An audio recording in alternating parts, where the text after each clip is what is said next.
Découverte de l'usine de lavage et du triage du café de la solidarité pour la production et la commercialisation des produits industriels et vivriers Soprocopiv, située à son site de Kiamboo dans les territoires de Lubero, au Nord Kivu, dans la partie est de la République démocratique du Congo. Ces documentaires présentent la procédure de transformation du café depuis sa réception jusqu'à son exportation. Kaambou Safari Justine, ingénieur et chargé des stocks à la Soprocopiv, nous guide à travers les installations de l'usine du lavage et de triage du café. Il explique les activités qui se déroulent dans la première salle de réception du café Perche.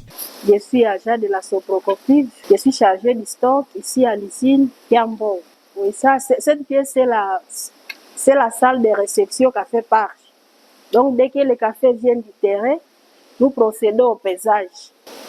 Dès que le café arrive à la balasse, nous utilisons des balasses qui sont calibrées. Après ça, on prélève les échantillons à partir de la sonde afin de vérifier la qualité des cafés. Et après avoir pesé et échantillonné chaque sac, nous mettons ça sur la vanne. Après avoir mis ça sur la vanne, nous procédons au déparchage de l'échantillon. Dès qu'on déparche, nous prenons les millimètres ou monstres pour savoir si le café est sec, prêt à usiner, ou bien si c'est encore humide. Le café humide est soumis à un processus de séchage artificiel à l'aide d'un millimètre, tandis qu'une autre partie de café humide est renvoyée pour un séchage naturel au soleil sur de bâches à l'air libre. Kassirika Mapenzi Isdor, machiniste à la Soprocopiv, détaille étape par étape la procédure de lavage du café à l'aide de machines appropriées.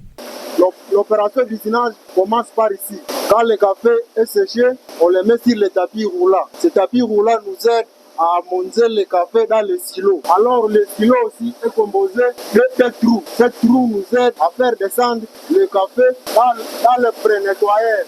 Et ce pré-nettoyeur est composé de tamis qui nous aident à faire tamiser le café. Quand cette opération est terminée, on pèse le café sur une balance. Quand on est de peser si on a usiné combien de kilos, on remet le café au triage.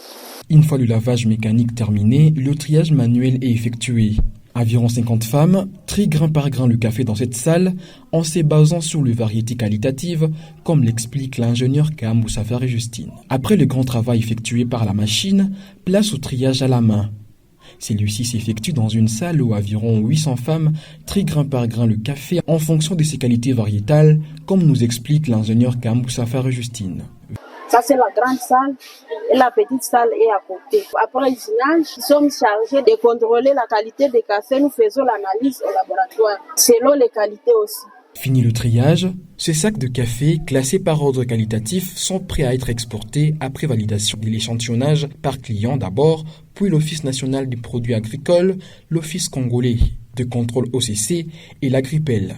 Ces sacs en juste servent d'emballage pour la quantité de café exporté. Nous emballons nos produits dans des sacs à gîte. Dans les sacs à gîte, nous mettons 60 kilos. Ainsi s'achève ce documentaire qui vous a présenté la procédure de transformation du café de qualité produit par la Solidarité pour la production et la commercialisation de produits industriels et vivriers Soprocopiv, situé en son site de Kiamboo dans les territoires de Lubero au Nord Kivu, dans la partie est de la République démocratique du Congo.